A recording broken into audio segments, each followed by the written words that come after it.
as I venture deep into the dark woods to see what really lurks in the shadows. There's something undeniably eerie about dark woods, isn't there? The way the trees seem to close in round you, casting long, ominous shadows on the ground. It's as if the very forest itself is watching you, waiting for you to take a wrong step.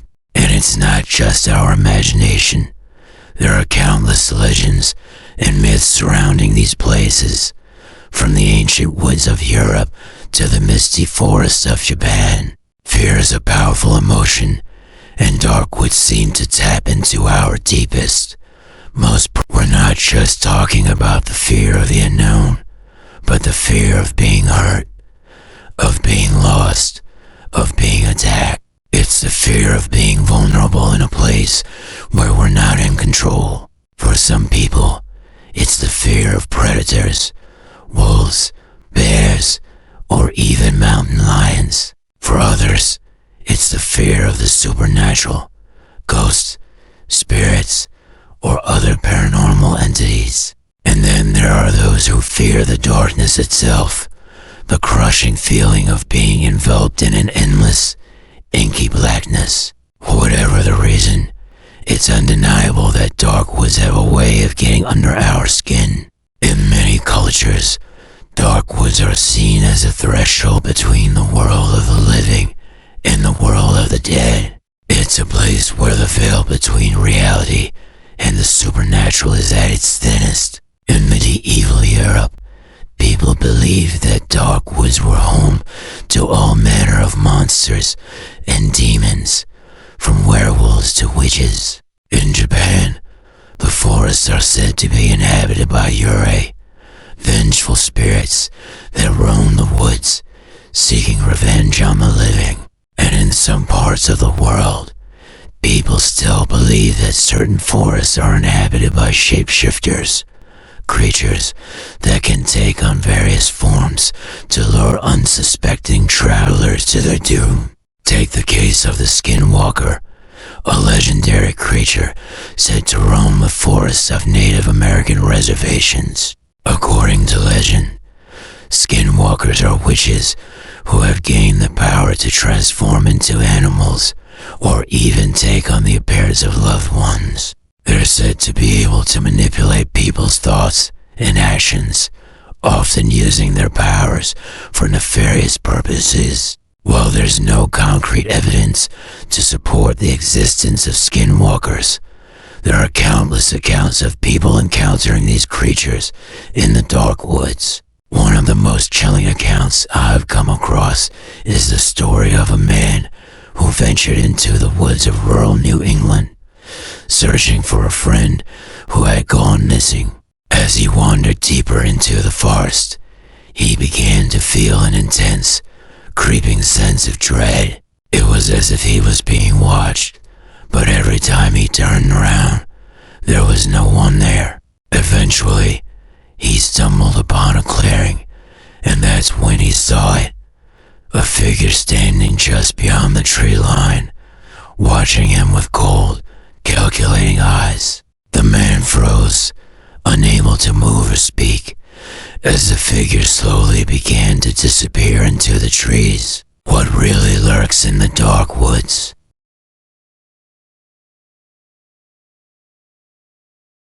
Whatever the answer, one thing is certain.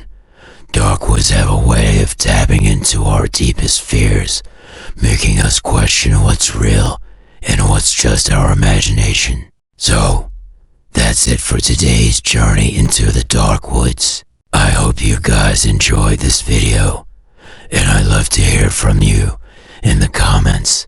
What's your take on dark woods? Do you have any personal experiences or theories you'd like to share? And if you want to explore more creepy phenomena, be sure to check out our video on unexplained mysteries. Thanks for watching, and I'll catch you guys in the next video. Part 1. The path beyond the Panisi didn't want to go into the woods at night, and if I'd known how things would turn out, I would have stayed home. But when Paul hadn't shown up for work that morning, his wife if I'd check on him. We've been friends since high school, always covering each other's shifts at the little gas station just outside of town. Paul wasn't the kind of guy who'd skip out on a day's work without a reason, so I figured something was wrong. He said he'd be home by midnight. His wife told me, her voice shaky, he never came back. It was enough to get me out there, no question. I packed a flashlight, a knife, and a couple of flares into my old hiking backpack. The night had fallen heavy and thick, with no moon to soften the oppressive dark. The air smelled like damp earth, pine needles, and that strange, sour musk that only ever lingered around the forest at night. My headlights carved the path through the pitch as I drove, a long, winding road flanked by dense woods on both sides, endless pines that seemed to tower over me. The only place I could think to check was Paul's hunting cabin, deep in the woods. He'd gone up there the day before to set up for the deer season, but the way his wife was talking, he hadn't mentioned staying the night. She was frantic, and something about the way she repeated, "You'll look, won't you? You'll really look," felt like she already knew he wasn't there.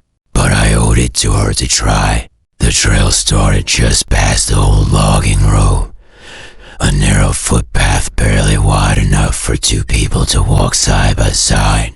The trees hung low, branches stretching out overhead like skeletal fingers, clawing at the empty sky.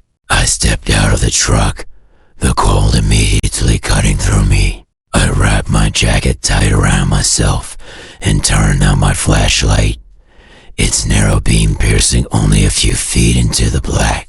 The path wound deeper into the forest, and with every step, I felt an odd sense of dread creeping up my spine. It wasn't the fear of getting lost. I had grown up around these woods, knew every shortcut and hidden trail. But tonight, they felt different, as if the forest itself was watching, waiting. I moved quickly, calling Paul's name as I went. The trees were silent, absorbing my voice as if they were swallowing it whole. I strained my ears, hoping to catch even the faintest echo of his voice, the crunch of leaves beneath his boots, anything. But all I heard was that silence pressing down from all sides. Then, after what felt like hours, I saw a faint light glinting through the trees up ahead. Relief washed over me, and I quickened my pace. But as I got closer, something felt wrong. The light was too steady, too cold, more like the glare of an open flame than the warm glow of a lantern. And as I pushed through the last stretch of trees, I realized that I hadn't found Paul's cabin. I'd stumbled into a clearing, the ground bare and packed with dirt, no plants or brush in sight. In the center of the clearing was a ring of stones, and in the middle of the ring was a fire burning in a natural blue-white flame. It cast long, eerie shadows across the trees, making them look like tall, twisted figures looming just beyond the light. And then I saw him, Paul. He was standing on the other side of the clearing, his back to me, shoulders hunched, head low. Relief and dread battled in my chest as I moved closer, my steps hesitant. "Paul," I called, my voice barely a whisper. He didn't respond. He didn't even move. I took another step forward, and a twig snapped beneath my foot. At the sound, Paul's head jerked up, and he turned slowly to face me. Something was wrong. Even from a distance, I could see his face, pale and slack, eyes unfocused, staring right through me as though I weren't there. His clothes were torn and stained with dirt, his skin gray and drawn, as if he hadn't slept in days. He opened his mouth, but no words came out, just a low, guttural sound, barely wave of nausea hit me, and I took a step back, my heart racing. Something was terribly wrong. This wasn't the Paul I knew. Asterisk asterisk part 2. The unseen watcher asterisk asterisk. Paul's eyes flickered, like he was struggling to recognize me, to push through whatever trance had taken hold of him. His mouth opened and closed, his lips twitching as he tried to form words. I took a cautious step forward, the beam of my flashlight catching the wild look in his eyes. He whispered something, but it was too quiet, his voice drowned by the thick, stifling silence of the woods. "Paul," I called again, more forcefully this time, hoping it would snap him out of it, but he only twitched, his head jerking slightly to the side, like he'd heard something just beyond the circle of light. The shadows around us seemed to shift, elongating as if they were alive, stretching closer to where Paul stood. His gaze was fixed on something in the darkness, his eyes wide and hollow, a mix of terror and resignation etched into his face. "Paul," I said, louder now, my voice shaking despite my best efforts to stay calm. "It's me, Sam. Let's get out of here. All right." He took a shuddering breath, his chest heaving as though he just surfaced from deep water. Slowly, he raised his hand, pointing into the woods behind me, his mouth trembling as he mouthed the words I could barely read on his cracked lips. Asterisk, it's coming. Asterisk, a cold shiver slid down my spine, and I felt the hair on my arm stand on end.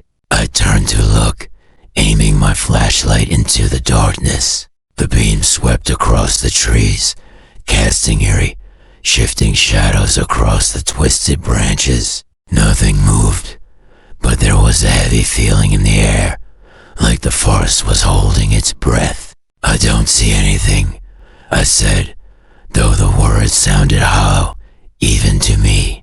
Paul let out a strangled laugh, the sound barely recognizable. "It's asterisk waiting." Asterisk, he took a step back, his gaze darting between the shadows and me. My stomach twisted, the unease bubbling into full-fledged terror as I tried to understand what he was seeing, what had brought him to this state. Paul wasn't one to scare easily, but his expression was one of pure, unfiltered fear. "What's waiting, Paul?" I asked, keeping my voice low, trying to keep him calm. "Did you see something?" He nodded slowly, his hand still raised, trembling as he pointed to the woods just behind us. His voice dropped to a hoarse whisper, his eyes never leaving the darkness.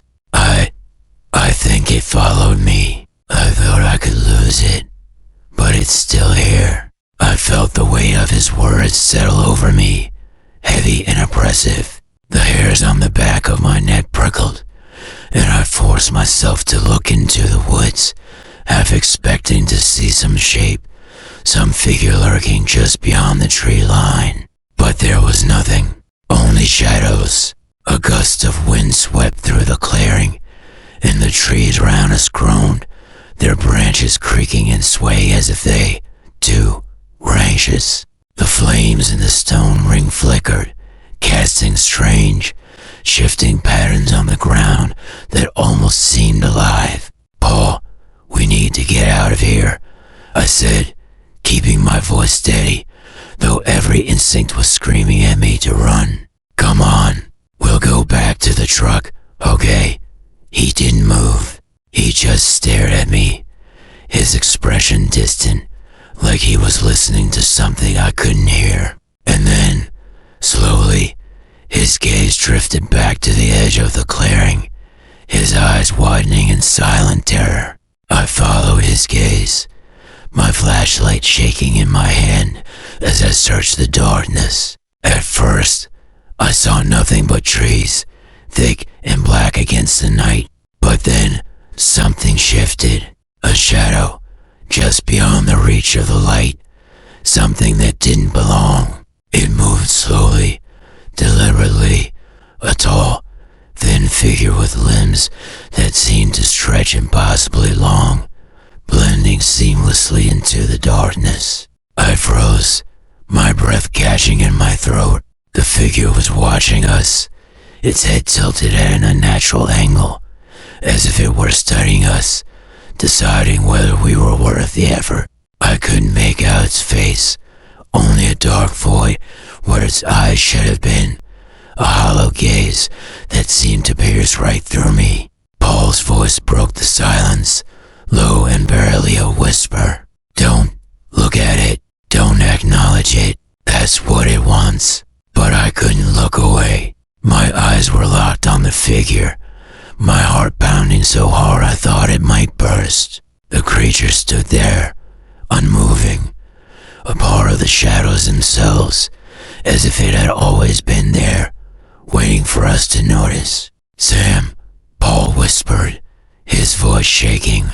"Please, just turn around. We need to leave." No, it took every ounce of willpower I had, but I tore my gaze away, focusing on Paul, his face pale and drawn in the dim light. "Come on," I said, my voice barely a whisper. "Let's go." We backed away slowly, careful not to make any sudden movements, the creature's presence lingering like a dark stain in the air. I forced myself to focus on the path behind us, guiding Paul as we edged away from the clearing. Every step felt like a gamble, a delicate dance between fear and control. Then, just as we reached the edge of the clearing, I heard a faint, raspy whisper that seemed to come from all directions at once. "Don't leave." The words sent a shock of cold down my spine, my legs faltering as the whisper faded into the night. Paul grabbed my arm, steadying me, his grip firm, but I could feel his hand shaking. "Keep going," he whispered, his voice filled with desperation. "Just keep walking.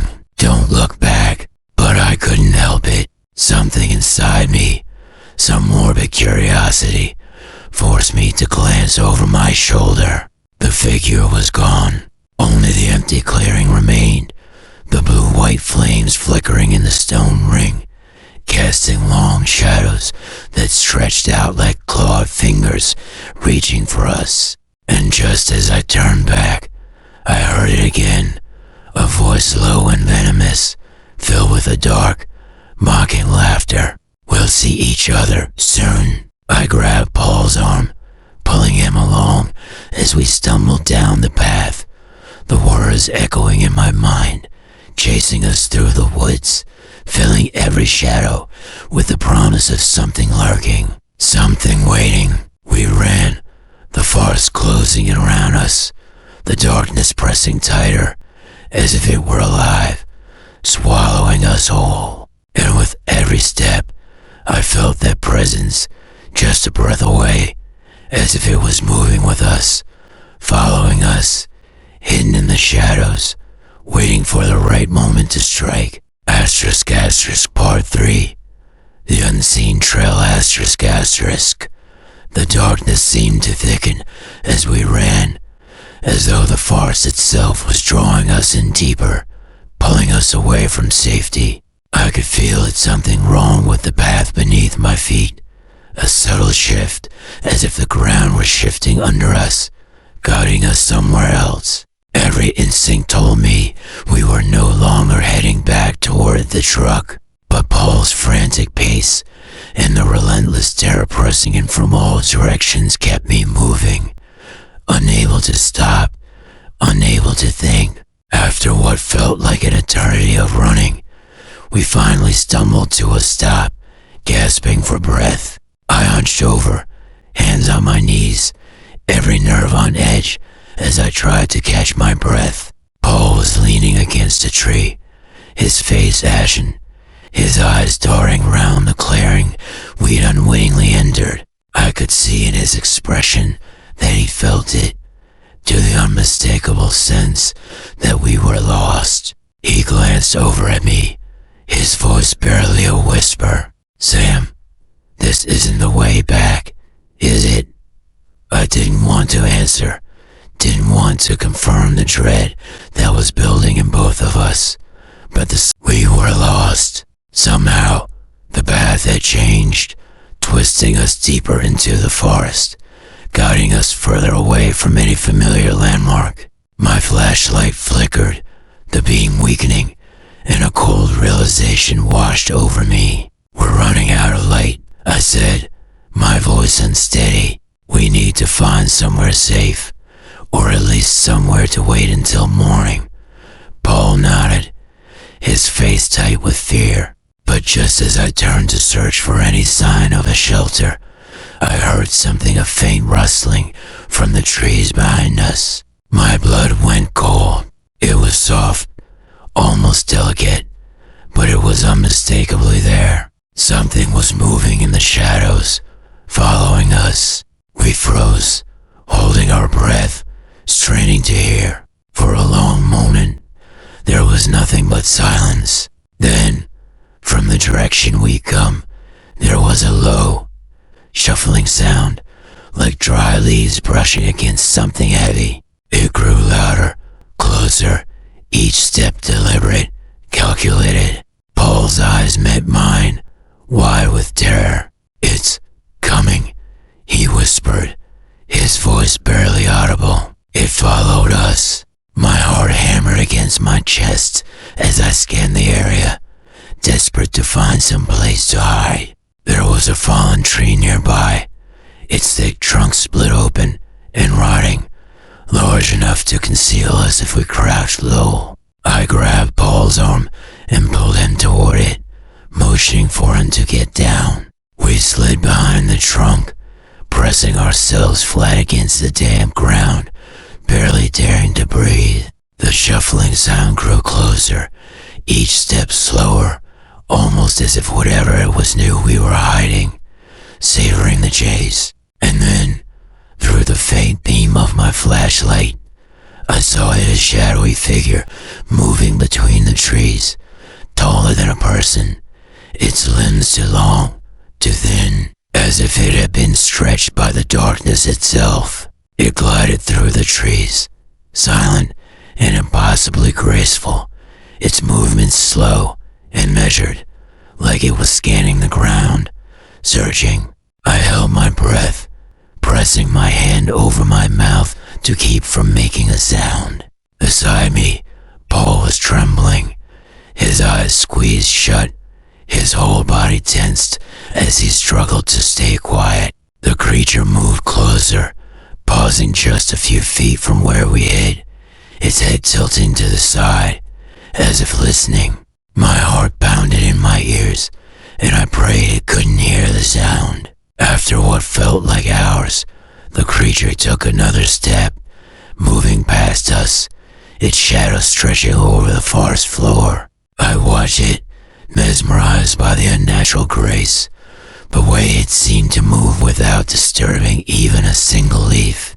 I could barely see its face, a hollow darkness where its eyes should have been, like the pits that swallowed all light. It stopped just beyond our hiding place, its head turning slowly, its gaze sweeping over the trees. And then, in that same raspy, mocking voice, it spoke. "I know you're here." The words were soft, almost a whisper, but they cut through the silence like a knife. Paul stifled a gasp, his hand gripping my arm so tightly I could feel his nails digging into my skin. I squeezed my eyes shut, willing myself to disappear, to become part of the forest floor. "Don't be afraid," the voice continued, its tone almost gentle. "You wanted to find me, didn't you?" I felt a chill crawl up my spine. The voice didn't belong to the creature, not really. It sounded like Paul, my friend's voice, twisted and wrong, filtered through layers of static, as though the creature was mimicking him, trying on his voice like a disguise. Paul's breath hitched beside me, his eyes flying open, wide with horror.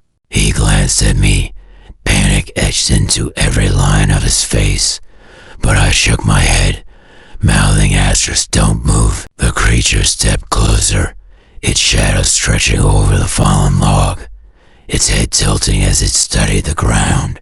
I could feel it, a cold, seeping presence that seemed to radiate from it, pressing down on us, suffocating. I kept my eyes on the ground, hoping, praying it would move on. But it didn't. It leaned down, its face just inches from the ground, as if trying to catch us in. The air grew colder, thick with the smell of earth and decay. I forced myself to stay still, barely daring to breathe, every muscle in my body tense with fear. And then, as if it had made up its mind, the creature straightened, its head swiveling in our direction. For a terrifying moment, I thought it had seen us, that it would drag us out from behind the log. But instead, it let out a low, guttural sound almost like a sigh and turned, gliding back into the shadows. The silence returned, oppressive and stifling, the creature's presence lingering like a dark stain on the air. We stayed where we were, motionless, until we could no longer hear its steps, until the forest was still once more. When I was sure it was gone, I turned to Paul, his face pale and hollow, his eyes wide with terror. "We can't stay here," I whispered. "We have to keep moving." He nodded, his face slack, as if the encounter had drained him of all energy. Together, we crept out from behind the log, keeping low, our steps as quiet as we could manage. But even as we moved, I could feel it, an invisible presence watching us, following us, hidden just beyond the trees. The path was barely visible in the darkness, and I wasn't even sure if we were still heading in the right direction. But we had no choice. Staying still was no longer an option. With every step, I felt the forest closing in, the trees towering above us like silent sentinels, the shadows shifting with every flicker of my flashlight. The fear gnawed at me, deep and unrelenting, as if the creature's presence had seeped into my bones. And then, up ahead, I saw something, a faint glimmer of light through the trees. It was faint, barely more than a spark in the darkness, but it was enough to give me hope. "Paul, look," I whispered, nudging him, pointing toward the light. "Maybe it's the way out." He nodded, his face still pale, and together we made our way toward it, our footsteps quickening, hearts pounding with the promise of escape. But as we got closer, I felt a sinking dread settle in the pit of my stomach. The light was flickering, shifting in color, too unnatural to be a way out, too bright for a campfire, too cold to be anything good. We stepped into a small clearing, and the sight that met us made my blood run cold. It was the same circle of stones from before, the same flickering blue-white flames, casting long shadows over the forest floor. And in the center of the circle, something else was waiting for us. Part 4. The circle of faces. My stomach lurched as I stared at the clearing, a sickening realization settling in. We'd come full circle. No matter how far we'd run, no matter which direction we'd taken, the forest had brought us right back to this place. Paul gripped my arm, his knuckles white, his voice a strangled whisper. "Sam, how are we back here?" I shook my head, my mouth dry. I don't know. But even as I said it, I could feel an unnatural force thick in the air, like the very trees were pushing us back, guiding us into this trap. And now we were here, standing at the edge of that cursed ring of stones, with no idea how to escape. The flames flickered, casting strange shadows that danced across the ground. And then I noticed something new, something that hadn't been there before. Lining the inside of the stone circle were small, carved figures, statues of people or maybe effigies, each one twisted, with expressions frozen in terror, their mouths open as if screaming, their eyes wide and empty. The sight made my skin crawl, but I couldn't look away. There were dozens of them, each figure different from the next, as if they were imitating real people. They were positioned in a perfect circle, staring inward, facing the center where the flames burned. And that's when I realized, with a cold shock, that each figure was looking at us. Paul let out a shaky breath. What are those? I didn't answer. My mind raced. Memories of stories my grandmother used to tell. Warnings about things that lurked in dark places.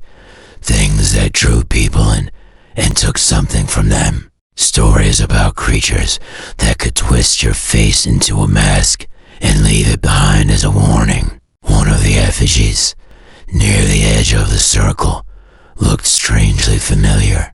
I squinted, trying to make out the details, and my heart nearly stopped. It was Paul's face, every detail, down to the scar above his eyebrow, captured in perfect, horrifying clarity. "Paul," I whispered, my voice barely audible. "Look." He followed my gaze, and when he saw it, he stumbled back, a horrified gasp escaping his lips.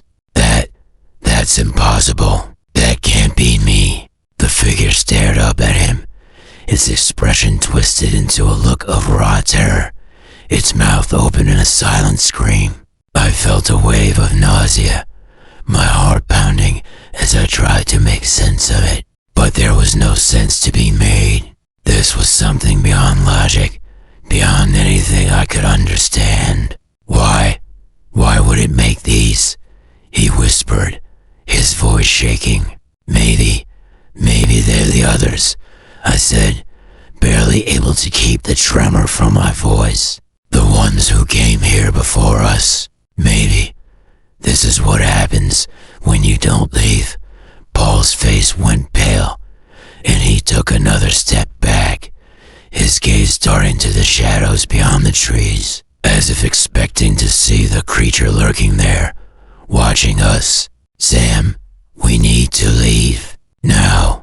But as I took a step back, something caught my eye, a new figure, one I hadn't noticed before. It was positioned right next to Paul's effigy, and this one looked like ***.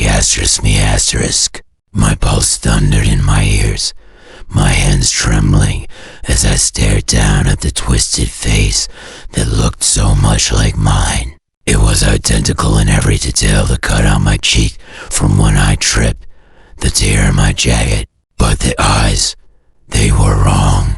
Hollow, dark, and lifeless, as if they were nothing more than empty sockets. And then, as if responding to my gaze, the flames in the center of the circle flared, casting an eerie glow over the clearing. Shadows stretched out, growing longer, reaching toward us like clawed hands. And from somewhere within those flames, a voice spoke. "You cannot leave." The voice was a whisper, barely audible, but it filled the clearing, pressing down on us, sinking into my skin like ice. I could feel it in my bones, a dark presence, ancient and hungry. Paul and I stood rooted to the spot, paralyzed by a fear so deep it felt like a physical weight.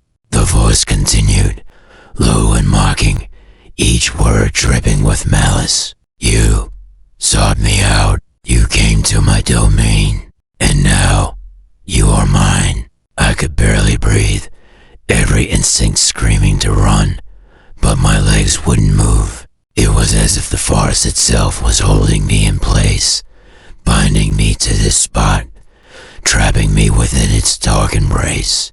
Paul grabbed my arm, his grip fierce, his face pale and terrified. "Sam, we have to get out of here. We can't stay here any longer." I forced myself to nod, tearing my gaze away from the effigies, from the flames, from the shadows that seemed to pulse with a dark, unnatural life. Together, we backed away, inch by inch, my heart pounding so hard it felt like it might explode. But just as we turned to run, a figure stepped out from the darkness, blocking our path. It was a creature, tall and thin, its limbs unnaturally long, its head tilted at an impossible angle. It wore my face, but it wasn't mine. Its eyes were hollow, empty, filled with a hunger that went beyond anything human. Its mouth stretched into a wide, sickening grin, and in that moment, I realized the truth. It wasn't just imitating us, it was consuming us. The creature took a step forward, its gaze fixed on us, its smile widening as it spoke, using my voice, my words, twisted into something unrecognizable. Thank you for coming. The words were familiar, but hearing them twisted, distorted, turned into something vile, sent a fresh wave of terror through me. It was toying with us, savoring our fear, drawing it out like a meal. I could feel its hunger, a dark, insatiable need, pulling us closer, binding us to this place. Paul squeezed my arm, his eyes wide and desperate. Sam, we have to run. But the creature was faster. In one swift, horrifying movement, it lunged forward, its hand reaching out, claw-like fingers stretching toward us. We turned and bolted, adrenaline surging through me as I felt its presence right behind us. A dark, looming shadow that seemed to stretch and shift, moving with an inhuman speed. We tore through the trees, branches clawing at our clothes, our skin, but we didn't stop. The creature's footsteps echoed behind us, relentless, the sound of leaves crunching underfoot, like bones snapping. I could feel its gaze, a weight pressing down on me, sinking into my skin. Then, up ahead, I saw something, a faint glimmer of light, pale and distant, just beyond the trees.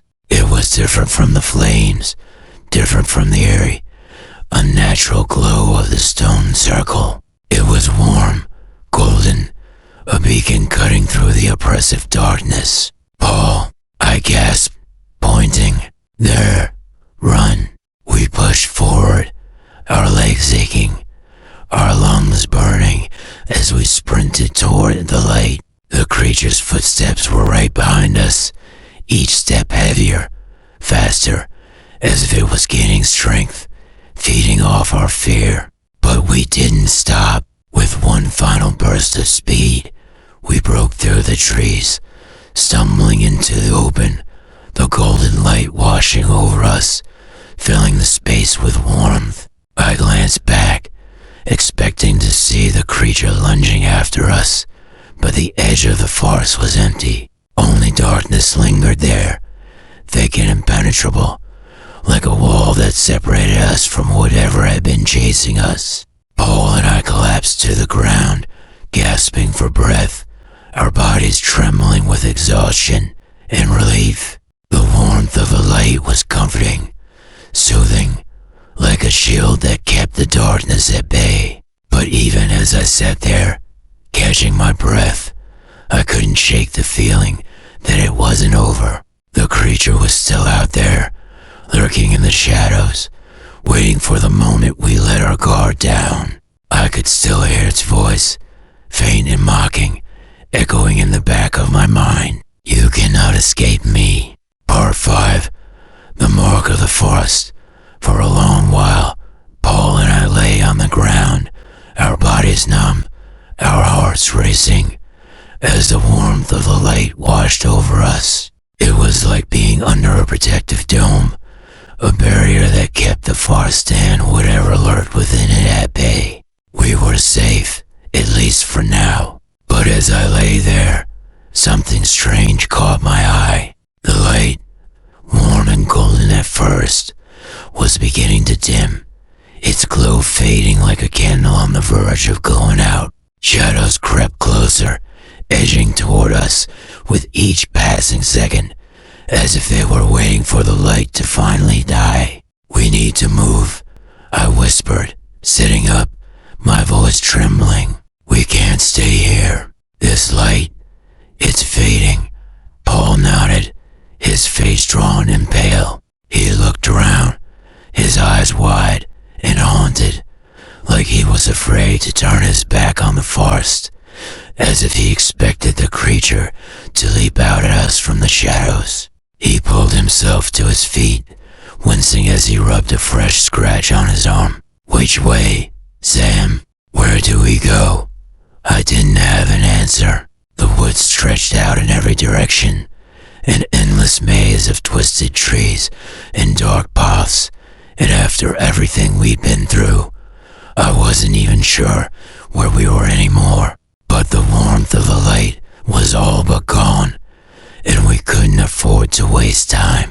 I took a deep breath, forcing down the rising panic. We just need to keep moving. If we stay here, it'll find us again. With that, we started walking, our steps hesitant and cautious, each crunch of leaves beneath our feet feeling too loud, too exposed.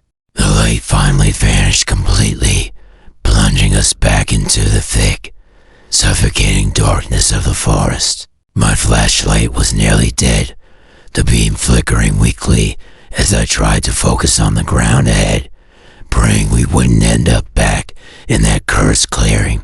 The silence around us was so deep it was almost deafening. No wind, no rustling leaves, no calls of night creatures, just an empty, hollow stillness that felt more oppressive than any sound. It was like the entire forest was watching us, waiting for the right moment to strike. And then, just as I felt the darkness pressing in on me, a soft rustle broke the silence. Paul and I froze, our bodies tense, listening as the sound grew closer, faint shuffling, like something dragging itself across the ground. My breath caught in my throat as I scanned the shadows, my flashlight trembling in my hand. The shuffling stopped, and for a heartbeat, everything was still. Then, a figure emerged from the darkness, stepping into the edge of my flashlight's beam. It was a creature, but it had changed.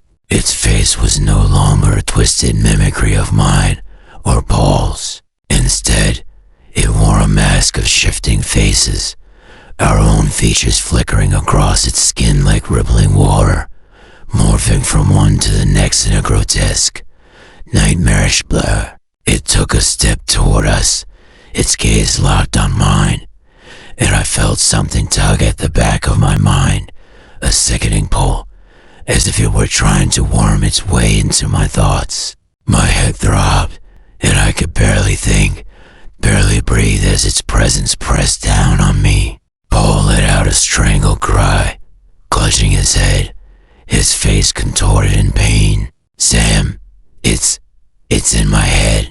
I stumbled back, my vision blurring as I tried to fight the creature's pull, my mind clouding with fear. But something in me pushed back, a fierce surge of willpower, born from desperation. I forced myself to look at Paul, grabbing his arm, grounding us both in that brief moment of clarity. "Paul, listen to me," I said, my voice low, steady. "Don't let it in. Focus on me, just on me." He looked at me, his eyes wide and terrified, but he nodded, his grip tightening as he fought against whatever hold the creature was trying to establish. Together, we backed away, one agonizing step at a time, our eyes never leaving the creature's shifting form. The creature's gaze followed us, its mouth curling into a smile that was too wide, its teeth glinting in the faint light. And then it spoke, its voice a chorus of all the voices it had stolen, all the lives it had claimed. "You cannot leave.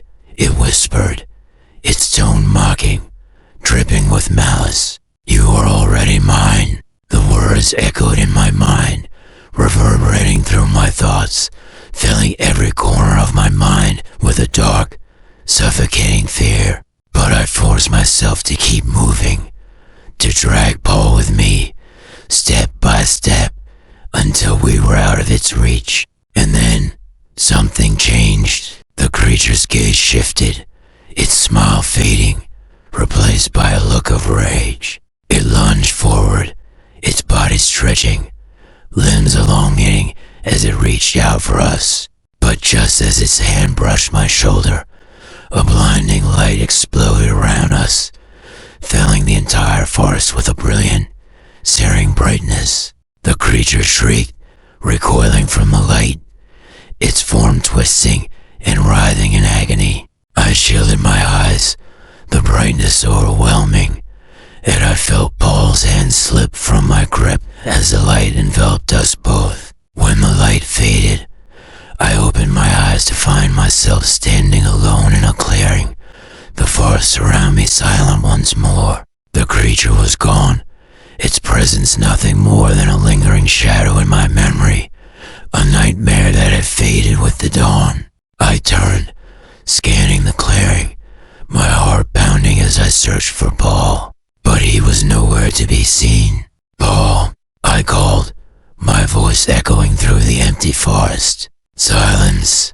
I searched the clearing, every inch, but there was no sign of him, only the faint, lingering scent of smoke, the ashes of the fire that had burned in the stone ring, now cold and dead. And then I saw it, a small figure lying in the ashes, a carved effigy with wide, hollow eyes and a face frozen in terror.